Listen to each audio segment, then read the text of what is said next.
Welcome to the Arts and Entertainment Wrap, your weekly dose of stories making headlines in the arts and entertainment industry. Here are some of the highlights for this week.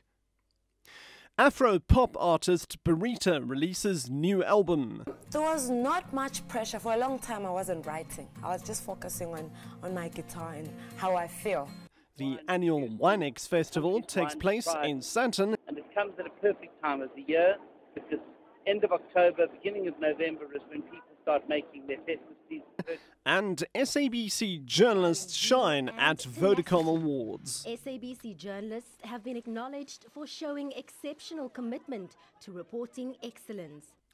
Afro-pop artist Berita has released a new album titled Songs of Empowerment. Berita says her new album is aimed at empowering listeners' soul and mind. Each and every song on the album is meant to empower your heart, your mind and your soul.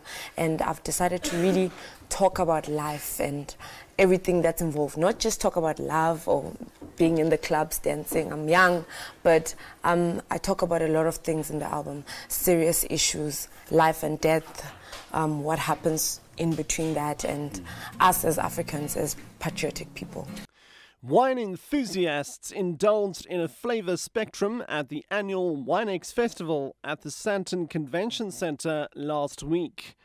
WineX Festival is one of the biggest festivals in the Southern Hemisphere, which started 15 years ago. It's been running for 15 years, but in fact it's the successor of a much older wine show that's been running since the 1970s.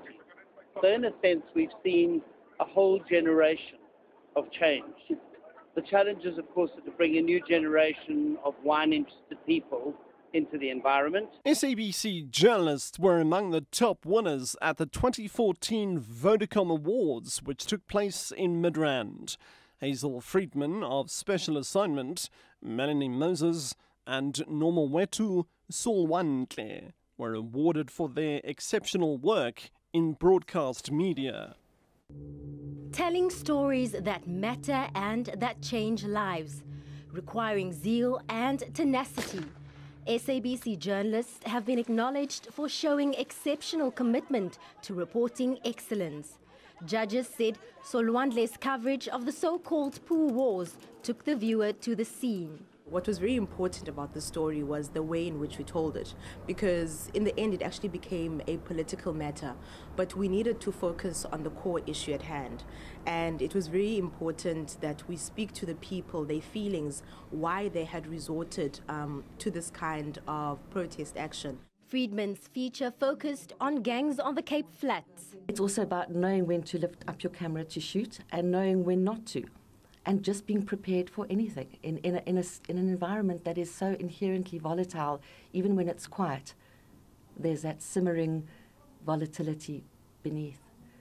The national awards take place at the end of October. And finally, the Northwest Province scooped the Nestle Community Nutrition Award for 2014. The award is aimed at promoting agriculture and food security in the country. This is being the 21st year that we've conducted these awards, and in 2009 we introduced a schools category, and the schools category was intended to support the current initiative by the Department of Basic Education to create incentives for schools to also take a part in this competition. We've got an average about 250 schools a year that actually enter their schools towards the competition.